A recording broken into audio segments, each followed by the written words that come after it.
So who's first? The facility, I guess, how is that coming along, and the status of the football team moving in, and kind of the plan of that?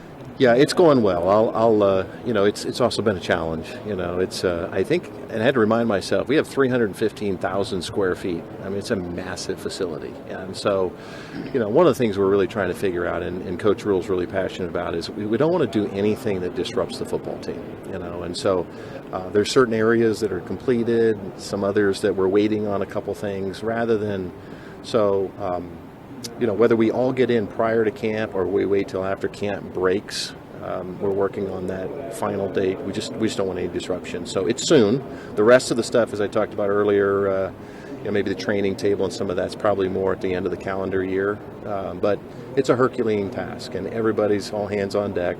Our partners in the construction and project management team and internal team are working really hard to do it appropriately, but we just, obviously being the first year and everything, we don't need anything to disrupt the team. So, and we also have great facilities where we currently reside, right? So, would you get the locker room then and the weight room before the season? Well, obviously the locker room for sure. The weight room, I'm not exactly sure. I'm not trying to be coy. I don't want to give false information. I'm not exactly sure. I haven't gotten an update, but we do have a date certain that gives us a little 2-week window to ensure. And so we're just really working with football. We want them to help think through and drive how they want it to operate.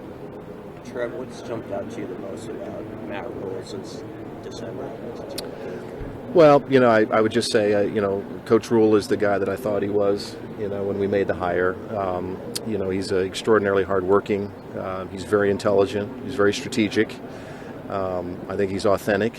And more importantly, I think he really cares about football players and helping them develop and grow. And, he's very passionate about their health and safety. And you probably read about the grass fields and some of these changes, recovery. And so I'll just say I think he's been a great help to me. I've learned a lot from him. I think our other coaches have benefited from having him around, and I think he's a good culture person.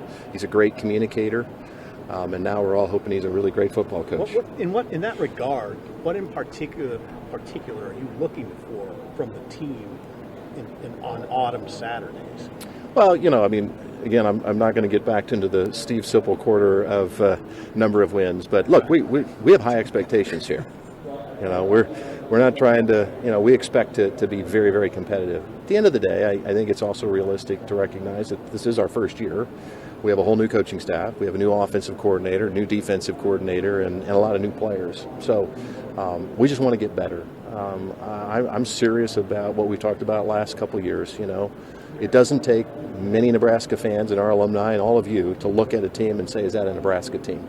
Is that a team that pays attention to the details? Is that a team that's physical and tough and fundamentally sound and plays as a unit, has discipline and accountability in the program? To me, those are the small fundamental things that lead to what we all desire. And so I think Matt and his staff, first of all, I think Matt has done a great job, Steve, of surrounding himself with really good people. Not just coaches, but, it's well public. We have a lot of people.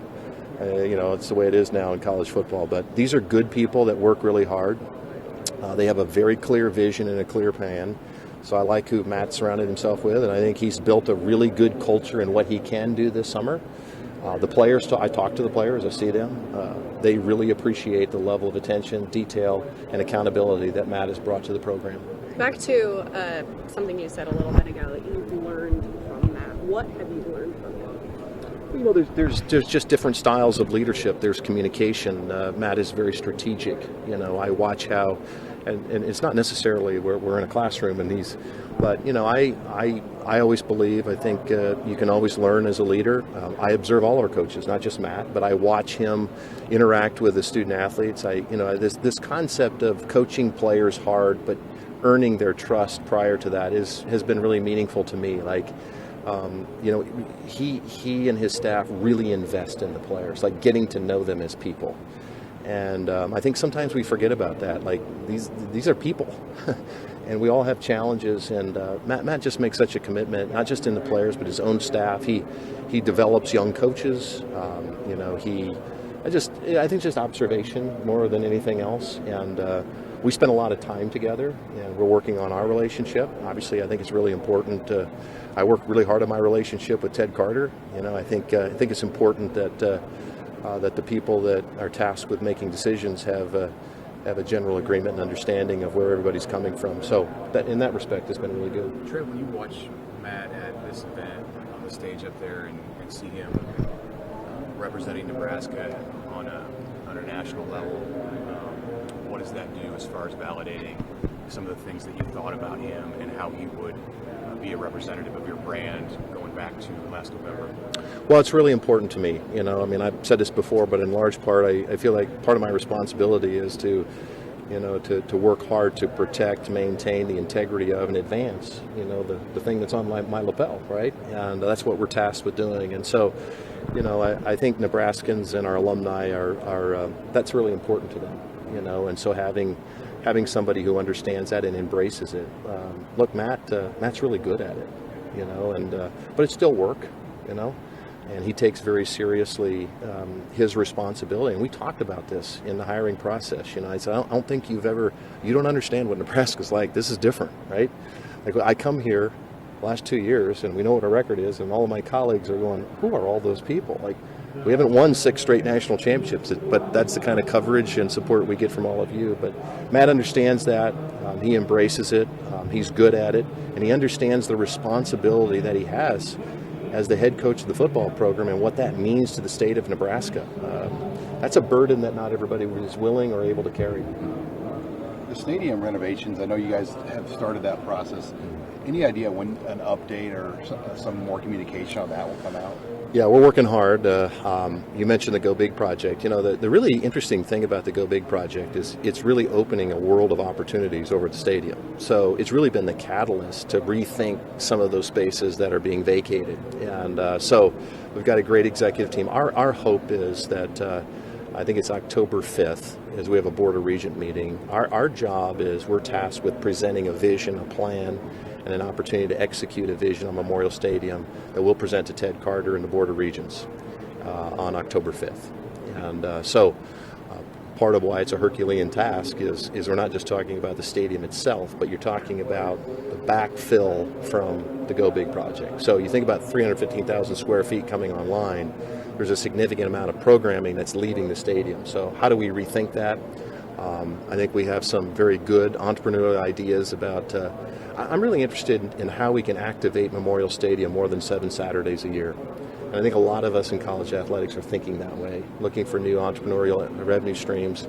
I think the outdoor volleyball game, the Garth, those types of things, and how do we think about that? How do we integrate academics into our thinking? So we'll have a good plan. We've got good progress, but I'm guessing it'll be public shortly before that board meeting.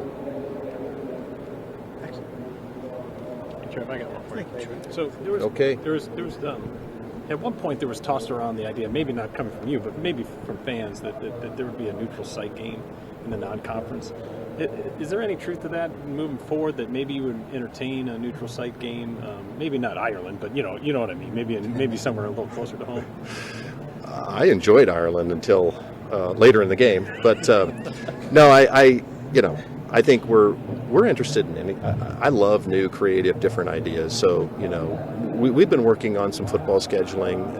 That's really a place that Coach Rule and his staff, with us is working on. So nothing to report today, but I believe that the University of Nebraska will be very open to creative types of scheduling like that. I think the Big Ten Conference under Tony Petitti's leadership will also be interested in doing some different types of things that I think can help grow and advance the brand. But obviously for us, we're not going to give up home games. I mean, it would be really detrimental to the Lincoln community and to the state of Nebraska and to our athletic department finances if we moved a home game that ordinarily would be a Memorial Stadium. But other than that, looking at creative scheduling, ways to move around, advance our brand, thinking about recruiting. Coach Rule has very specific, visions around recruiting and areas he wants to be in. So I think you can see some of that. Hey, and Nebraska's been very good about establishing a good culture for the players, student athletes, whatever. Do you have to address that, given the recent events in Northwestern, what's expected, not expected, that type of thing, to kind of lay down in writing or what have you? It's a great question. We have head coaches meetings every month. We meet with our student athletes regularly. We have a very active student athlete advisory committee. But the reality is these are issues all of us are facing. And I said that a little bit earlier, but one of the things that's really happened is we've empowered the student athlete voice within our infrastructure in college athletics. That's a good thing, right? The reality is, all of us need to be very cognizant of some of these realities, and leadership matters. And so obviously we talk about these things, but when you hire coaches, you're hoping that you hire great leaders who understand what it means to invest in young people. So the other thing that you have to recognize is, when everybody has a voice. And social media, sometimes context matters. So rather than quickly making a judgment about certain things, I think we just went through that last week, didn't we?